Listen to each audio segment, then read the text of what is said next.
everybody. What we're going to look at today with the time we have this morning, gosh, this thing is just wanting to fly off.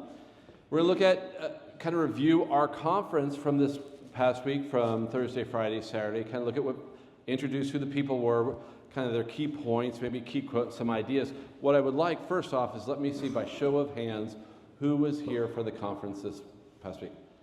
So about half, maybe less than half. That's good. That's actually really good.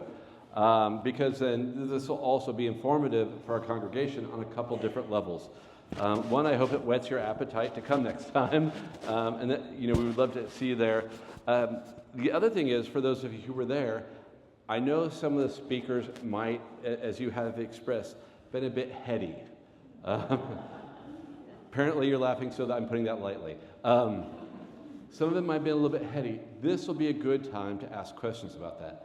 Between myself and JD, we might not be able to express what they meant by their comments exactly, but we'll try to represent the spirit of their discussion to maybe in such a way that it'll clarify it for you so you get a better idea of what they were talking about. The first thing I want to bring your attention to is up on the slide is our new pagan symbol on the top right.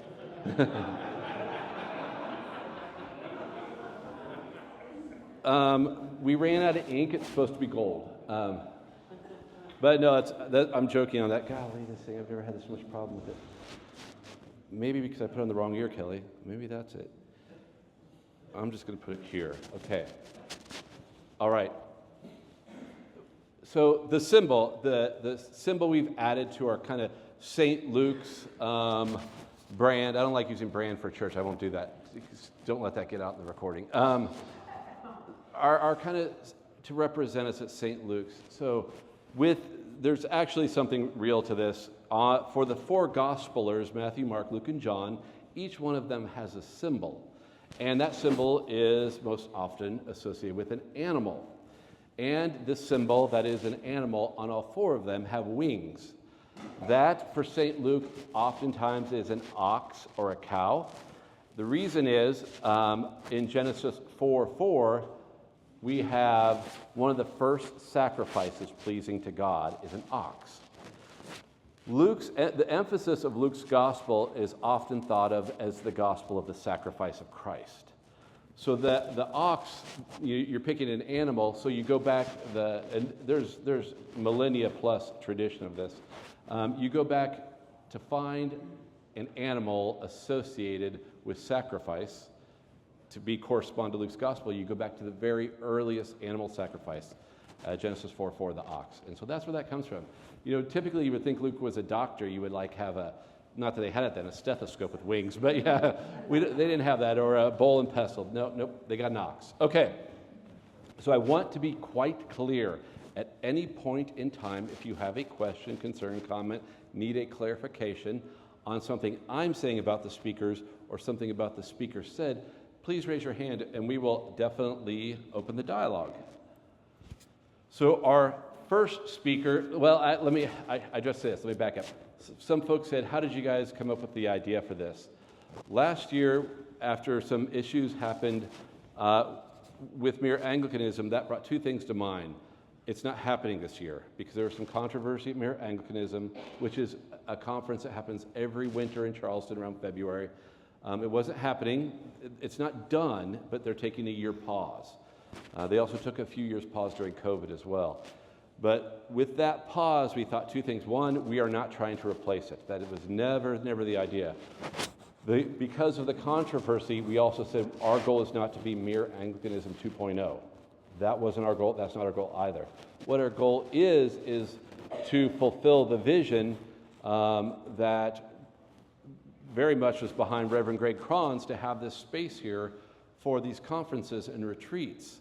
And now that COVID is behind us, praise the Lord, it is time to fulfill that vision and do that. You'll see in the Vision 2020 statements in many ways, some things that you think are new here are really just picking up the vision that Reverend Greg had years ago. And he needed somebody like me to come along and fulfill it. I'm kidding. I'm so kidding. He's back there, so I'm just messing with him. No, this is the reality is, had he not done this, we wouldn't have had this. There would be no. He would not have built this and named it after himself. He didn't name it after the congregation did. The only difference is if JD had built it, it would have his picture everywhere. That's the only difference. Maybe not his name, just his picture. Yeah. So no, with the vision of things like that and things like a potential primary school here, that is how God works. God, one person plants, another waters, another sows. I can't imagine the work that y'all and Greg went through to make this possible. When the Bishop of the Armed Forces came in yesterday and saw this, he was like, oh my goodness, this is an amazing, this church campus is amazing. Who knew this was here? Last year, the jurisdiction of the Diocese of the Armed Forces and Chaplaincy met in Bluffton at Cross Church. And I told them, hey, this year, if you want to move a portion over here, it's during our slow time of year, maybe we can see about having you use our space.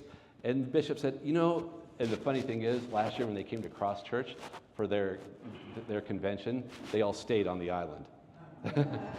And then they drove across a bridge, and then went there to meet, and then came back here at night. So anyway, I let him know, hey, we have this here. But anyway, he had said, we all stay down by the island, and we went back and forth by St. Luke's. We had no idea what that campus consisted of.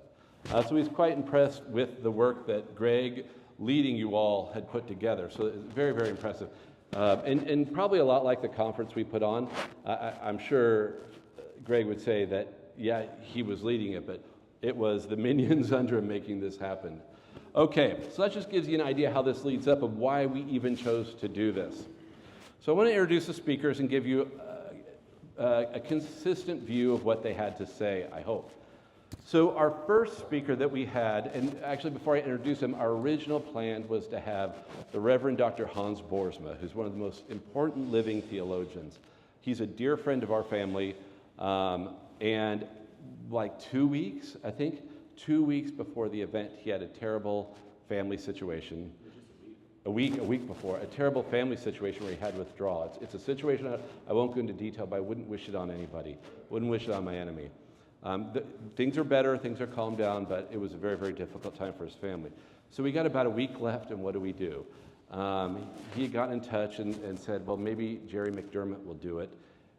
As it turned out, JD knows Jerry, so I'm like, we got somebody else. I'll see if Bishop Jones will do it from the Armed Forces. So you go get in touch with Jerry. I'll get in touch with Bishop Derek, and we'll see if they say yes. And if not, we're going to have to start making phone calls for people nobody's ever heard of. As it worked, yeah. Or JD was going to do it, and you guys would be like, no, I'm kidding. Yeah. Actually, the talk was going to be, we had asked, and she actually declined.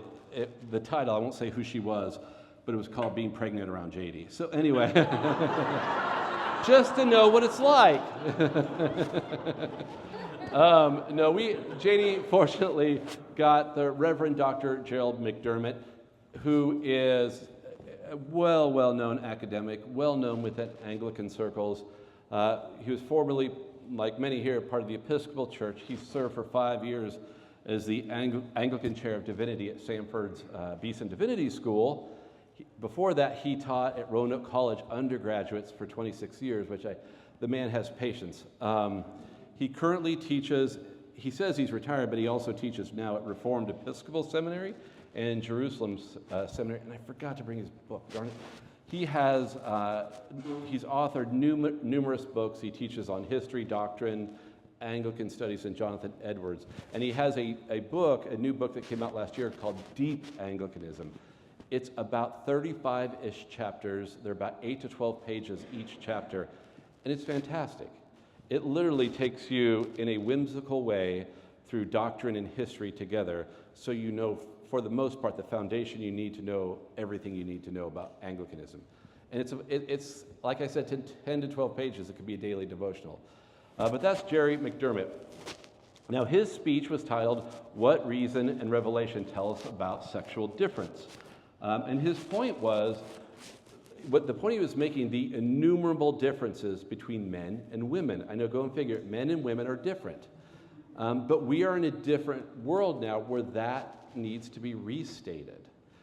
He was even looking at what is a woman and what constitutes a woman, what constitutes a man, and the differences thereof.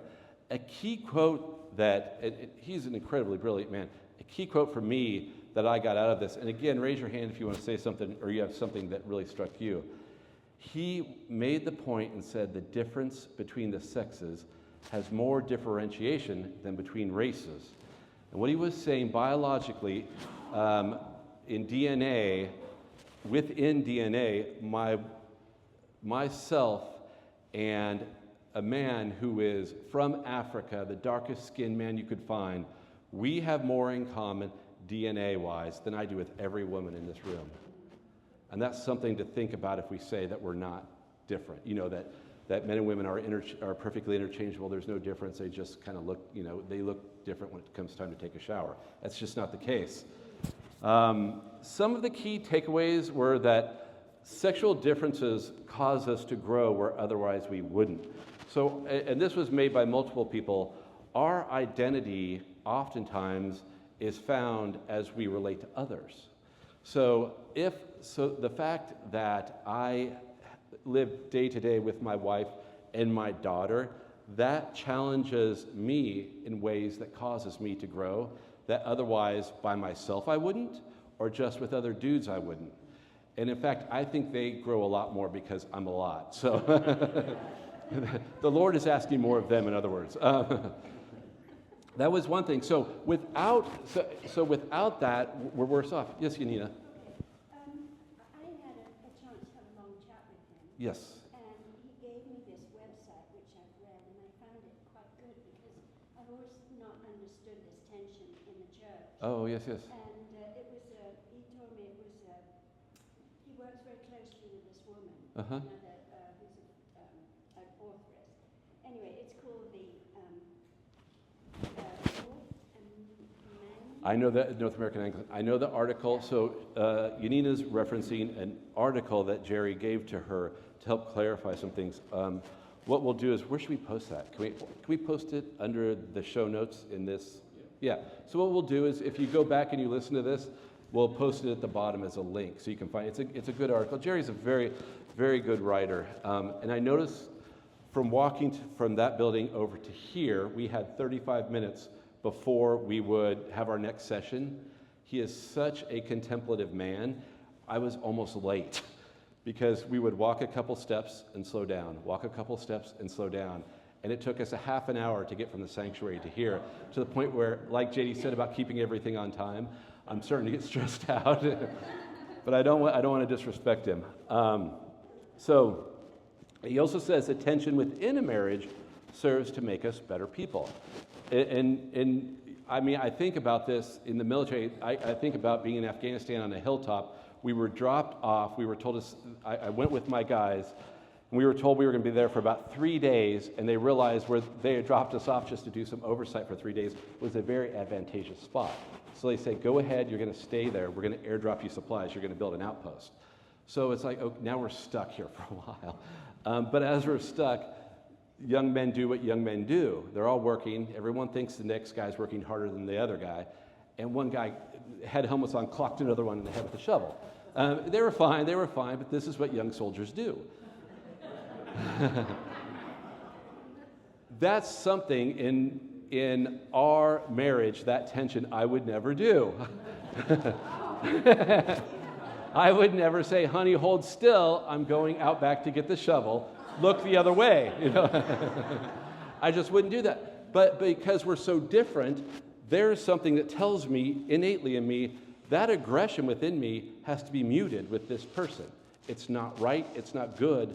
And this relationship is not meant to bear the weight of all that anger. You only get that in marriage.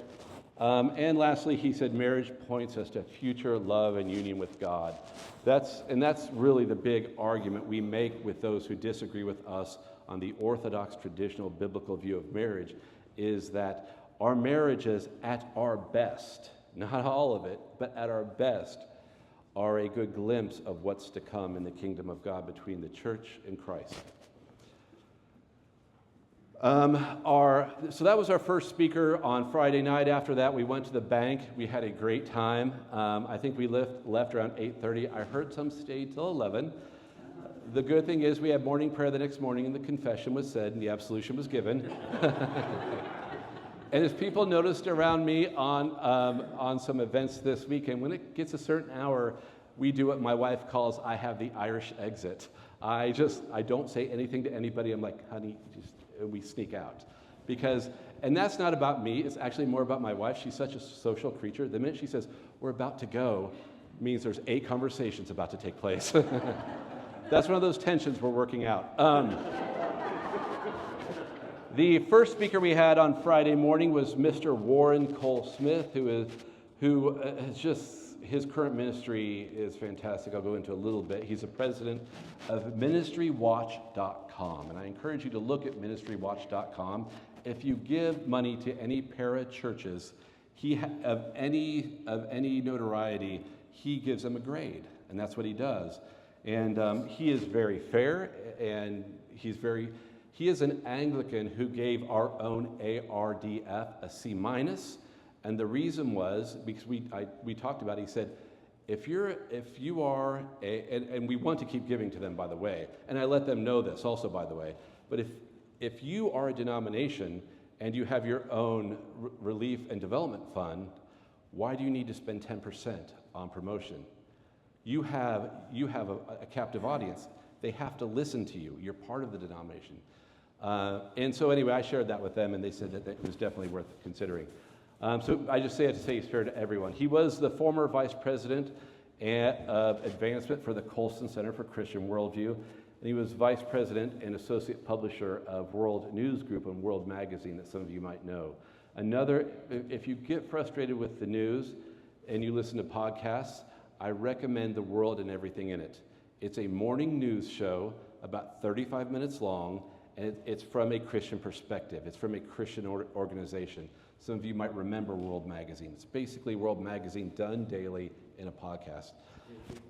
And they have a kids version too, yeah. So for children and grandchildren and homeschooling children, it's a way to engage them from the lens of God's Word, what's going on in our world. So his key point was that sentimentality is a construct of the world the way we would like the world to be without respect for the way it really is. So think about that this way. You have this dream in your head, the perfect world the way you wish it was, right? Let's say you wish that you lived in a $20 million home with a perfect view over the ocean. Sentimentality would say you walk up to your home and say, this is a $20 million home. It would say, even though you're looking out at a street, no, that's the ocean. It is what I say it is because that's the world I want it to be. You can see where this causes problems. His key quote was, to me, transgenderism isn't about theology, it's about ontology. What that means is a theological view is quite different. Ontology is what Kant would say, for those of you who like Kant, Ding an sich, the thing as it is. So here's the problem. When you come to this house that let's just say you have a mud hut, but you're calling it the $20 million home, you walk up to it and you declare it to be the $20 million home. Well, ontologically, that thing as it is in the real world, that's not a $20 million home. But this sentimental worldview is asking everyone who looks at a dirty mud hut to say, oh no, you're right, it is. I don't want to upset you. That is a $20 million home. That becomes very, very difficult, as you'll see as he applies this. He says the church, when applying Scripture faithfully, is a barrier to sentimentality. This comes out oftentimes within the current argument of sexuality and transgenderism. It's looking at a young boy before he has, I'm just going to be honest, I got to be careful, there are children. Before he has something done to his body that is irreversible and damaging to him and ending his opportunity to ever have children, if he comes and says, Dad, I'm a girl, that's where ontologically it comes in, and that's where the church is a barrier against this, is to say, no, you're not. God created you as a boy, and it's amazing. And once we're going to get you help to live into boyness, and you're going to love it. He also, another key takeaway was his quote that from Jacques Ellul is, sentimentality is a political illusion. That's a very important statement. Sentimentality is a political illusion. He was quoting Ellul to say, politicians will use this against you. This is the world we're going to create for you. Somebody asked, early on within the Communist Party in Russia, somebody asked Stalin, well, we're taking everything apart. What's on the other side? Here, and this explains Ellul's quote, Stalin looked and said to the group, I've seen the future and it works. So it's a promise that everything's going to be better, even though it has nothing to do with reality. He says that marriage points us to a future love and union with God. As you can see, it's a common theme. Sentimentality has infected the evangelical church. You cannot have your best life now. It's a false promise. He has a good book. He was giving them away for free. And it's not because it doesn't sell, it actually has. But he's just a very generous man with his time and with his resources. But the name of the book is A Lover's Quarrel with the Evangelical Church. And it's a very good book. He just updated it. And lastly, he noted that young people, particularly males, turn to Joe Rogan, Elon Musk, and Jordan Peterson because these young males have found sentimentality insufficient. And people like Rogan and Musk and Peterson are at least calling the world what it is. At least are being honest about saying what a thing is and calling it. The danger there is those people at best are Christian adjacent. That's at best. And so what happens is that's how in times past we ended up with Nietzsche. You know, you're listening to somebody who's somewhat adjacent, who understands your frustration with the world, but leads you away from Christ. All right, is Jonathan here? Raise your hand, Jonathan. No, he went home. Okay, he didn't want to hear about himself. Okay. Or he was worried about what I was going to say about him. Our second speaker on Friday morning was the Reverend Dr. Jonathan Mummey. He is a Missouri Synod Lutheran, and he is the only person on our panel who was not a dyed-in-the-wool Anglican. He's the Associate Professor of Theology at Hillsdale College. Many of you are familiar with Hillsdale College. He's also taught at Concordia University, Wisconsin, and Westfield House in Cambridge, and he's contributed to 3 books and is the editor of a theological journal. JD and Jonathan were in the same doctoral program in Germany. That's the connection. His speech was Release from Emptiness and Disillusion, Theologizing the Body Between the Two Resurrections. So here's his point is, the body of Jesus has risen from the dead. He's ascended into heaven. Our bodies are laid in the earth. We live and then they're planted in the earth. What do we do with these bodies as they're alive? And what do we expect from these bodies once they leave the dirt? A key point was the self expresses itself through the body. So JD, I think, has said before, I'll know what your gods are if I look at your checkbook and your calendar. Jonathan would say, I would know what your God is by what you do with your body around other people. So you can think about that. There's a lot of sides to that. What do I do with my body around other people? How do I treat other human beings? How do I treat other human bodies? And that, that also comes in the realm of sexuality. What do I think a body is for? He had a quote that to me was absolutely profound. He said, the creation is like a pregnant woman. Demonstration. Okay. Men are where they do not belong. Creation doesn't want to hold our bodies anymore. So his point is this: creation is like a pregnant woman. Yes, you love what's inside of you, but you want this to come out. And when he says men are where they do not belong, his point is men do not belong under the ground having dirt pounded on them. God did not create us for that. And so the last part of that, creation doesn't want to hold our bodies anymore. He references Romans 8:22, that creation itself is like a pregnant woman who wants to eject these dead bodies in the resurrection to glory. And I thought that was a really, really deep and interesting read of Romans. Some of his key takeaways were science's elevation of the material over the spiritual is evil. There's just no call for that. Saying that the material world is all there is, it's all that matters. You all and your invisible God can go do that in your own time, your own space, whatever. He's saying that is evil. He also said, and he was reminiscing as a young man when he said this, heaven isn't a never-ending church in the sky. You know, I can remember when our older boys were like, I get it, I want to live forever in heaven, but does that mean we're just like standing around praising the whole time?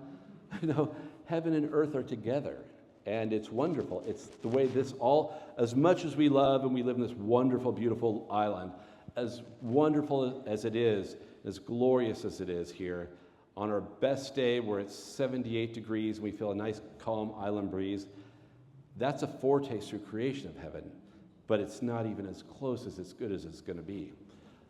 Worship is transformational. Now, he was saying that as a Lutheran. He doesn't get that we have this whole daily well, he does, this whole daily prayer and reading and everything that we do when we're at our best with our Anglican disciplines, and that we have their liturgy is based on our liturgy, which is kind of funny because as Missouri Synod Lutherans, during World War II, they were no longer allowed to speak German.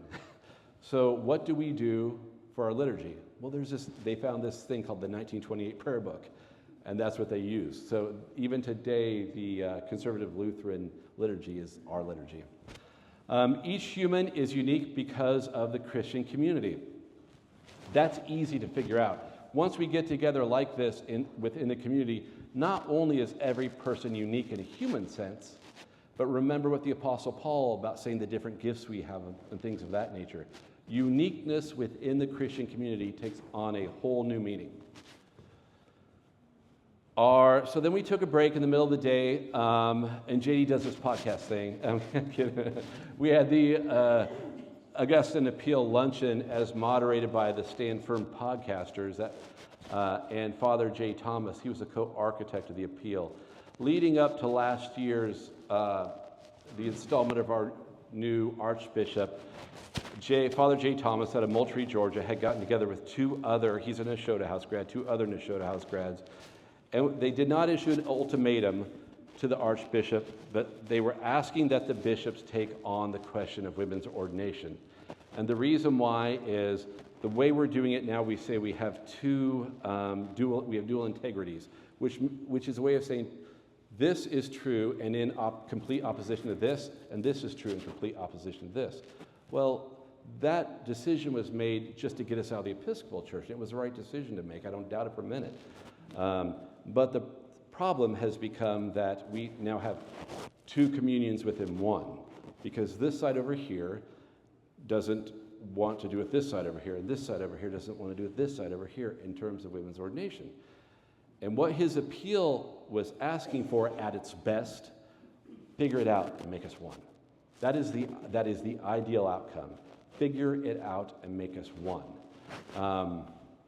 And so that was, I think, for some of you who probably maybe listen to JD's podcast, were wondering, like, how do they do this? They don't fly in every week and go sit over the M&M building and do it. COVID Zoom, remember that? It's a lot like that. But the goal was not to be confrontational, and the appeal was, again, designed for us to make us one. Some key points, and Jay had an interesting observation that kind of made me, it was true, and it made me feel a little bit sick. And the reason why is our family's been part of ACNA since 2009, and we came out of confessional Lutheranism because as an Army chaplain, as I did a church service, unless you were a confessional Lutheran and you completely from front to back ascribed to the Book of Concord, I could not give you communion. Which is really funny when I think about it, because how many people sitting in conservative Lutheran congregations believe it all from front to back, or how many have even read it? And that's not to make fun of them, but I just don't think you can see how that doesn't work. So when I came into ACNA, I wanted a whole communion, and that was the main reason for the change, because within our denomination, well, within the Anglican communion, if you are a baptized, believing Christian, you can be communed. And now I feel like the communion was open. But Jay's point was we have a communion within a communion because those four women orders are not happy with those who are against it. Those who are against it aren't happy with the ones who are for it. So we basically have a broken communion. And when I heard that, I thought, I left to get away from that. I kind of felt like I was back in it all over again. But it was a true statement, and so that kind of stuck with me. That'll be up this week. That'll be, so is the plan to do one a week? I think, so, yeah, so this will be available. You'll be able to hear this and see it online through our YouTube channel and hear it. But the goal, at least tentatively, is to release one session a week from our conference. So we, as JD said yesterday, we don't want to overwhelm the internet. So we're going to give you one a week. And so originally the plan was to charge as other conferences do, but we felt like we came away fine with the finances from the conference. We felt like what was discussed there as Anglicans, we want other people to have access to it. So it's going to be free. Yes, ma'am. Yes, ma'am.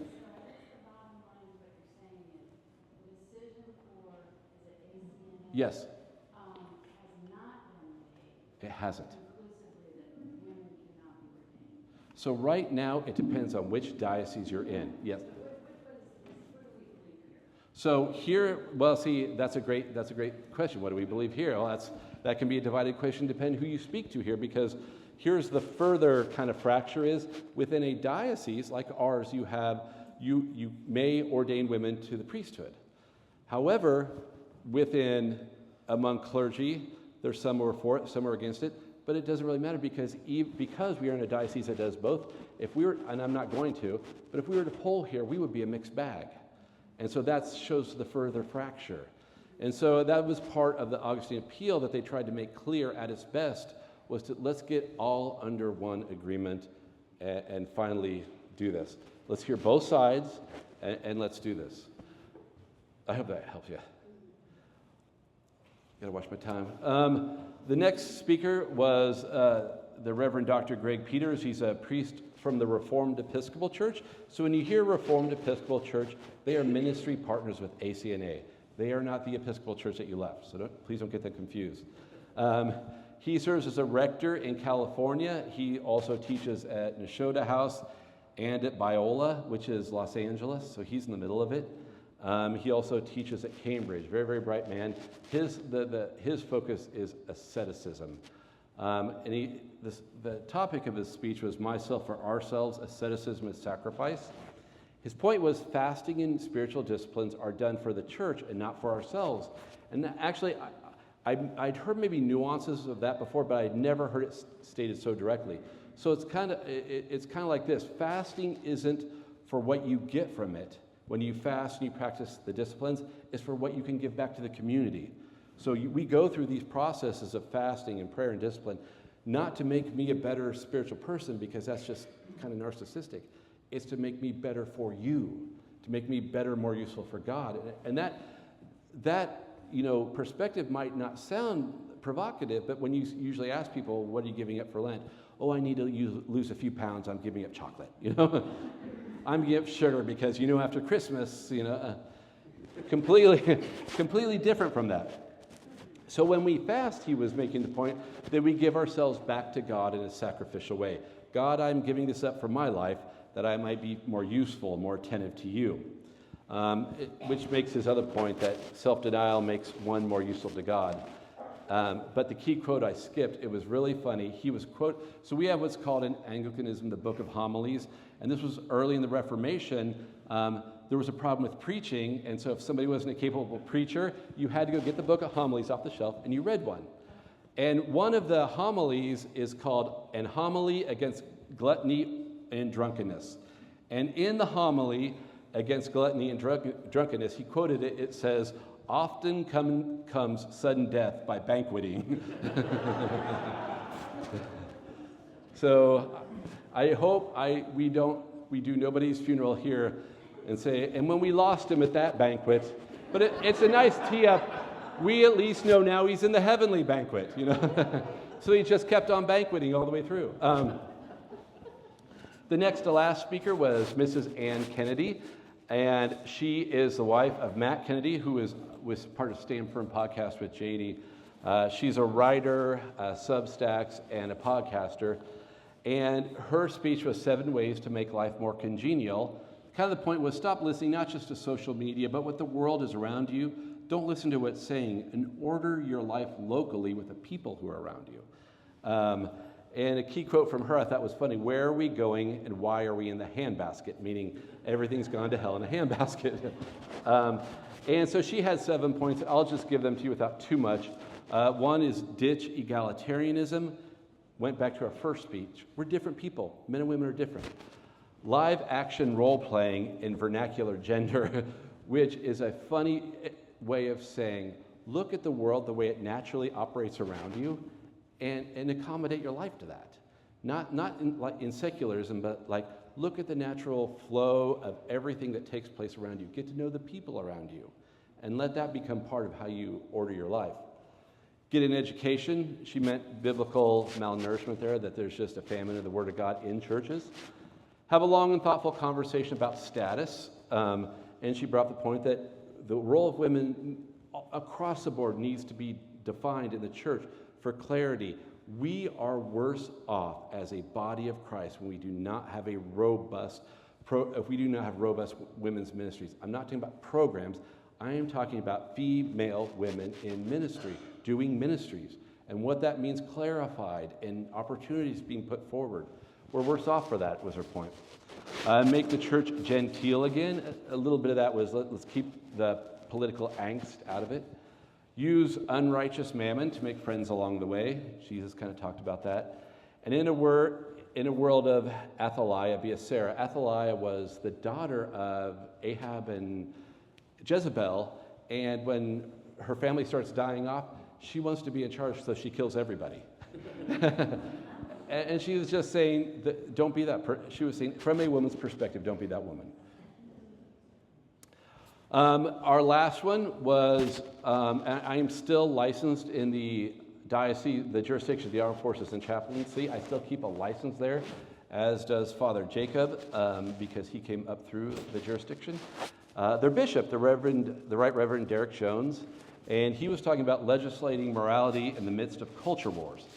His point was this: without Christianity, there is no basis for morality or culture or law, anything in the Western world. Without it, it pulls the rug from under everything.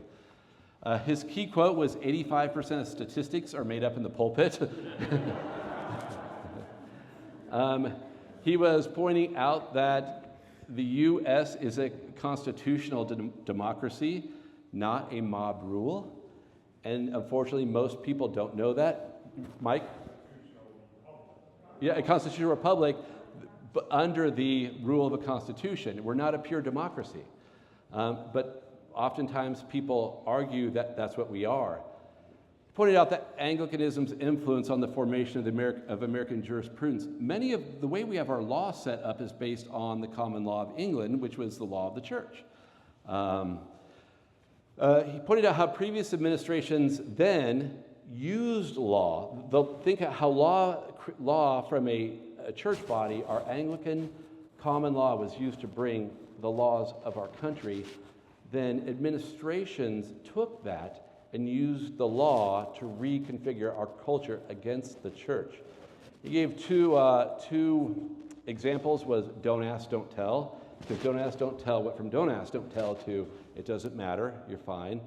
In fact, I can remember when transgenderism was talking about being brought into the Army, and a very salty chaplain named Steve Barry, Ranger Barry, he's a colonel, was kind of a mentor of mine, basically stood up and said, so you're telling me that I'm going to have soldiers with all these tubes of gel because if they don't have them on the battlefield, they'll get a blood clot because we've transformed a man into a woman.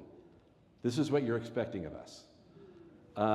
So that's how Don't Ask, Don't Tell went to affirming transgenderism within the military, and then also the repeal of DOMA, the Defense of Marriage Act that President Bush put in, was repealed by a different administration. He had a great point, too, toward the end, and it was encouraged, but it was not so much encouraging as it was a charge to us, and it was this: expect to see a slowing of us receiving those disaffected Christians from their mainline denominations. We can expect to see fewer people who like us, came from the Episcopal Church. We can expect to see fewer people coming into AC&A congregations, and it's not because we're doing something wrong. We're coming to a point now where the dust is settled. Everyone's made their choice. They're moving forward where they're going to live their lives, and their church they're going to. And his point was, you need to go out now as a church and tell people about Jesus. All this growth that you didn't necessarily work for, people came from Methodist, Presbyterian, Lutheran backgrounds who were mad at their denominations just as we were. They're here now. They've come. We need to get back to work of telling people about the lordship of Jesus Christ wherever we are. And so to finish it out, as soon as we were done, we realized we're looking at toward the end of May. It will not be called To Be Human. We're looking at basing maybe the next conference we're going to have on the work of Richard John Newhouse, The Naked Public Square. Nobody's going to get naked. It was one of the book was written in 1988. It was one of the top 100 books of last century. Newhouse started out as a liberal Lutheran, so think ELCA, then became Missouri Synod, conservative Lutheran, and then he became Roman Catholic. But he's also the person who started the journal First Things. So he's ecumenical. He wants all the Orthodox Christian groups talking together and working together. The great challenge, said Newhouse, is the reconstruction of a public philosophy that can undergird American life and our ambiguous place in the world. To be truly democratic and to endure, such a public philosophy can be grounded in the values that are based on the Judeo-Christian religion. The remedy begins with recognizing that democratic theory and practice, which have in the past often been indifferent or hostile to religion, must now be legitimated in terms compatible with the biblical faith. We want to look at people, and I know he was a big fan. We've already asked Bishop Jones, he'll come back. We want people like him speaking from people who are doing the hard work in public, parachurch, out of church, trying to keep this Judeo-Christian worldview in our world, our Western world. Because the minute we lose the Judeo-Christian ethic in our worldview, the next thing to go is the church. It will be the church. And so we want to hear from people like the Beckett Fund and other folks who are standing up for the church in the public square, making that argument. I've already gone 3 minutes over, so I need to go get dressed up pretty. So thank you so much for your attention.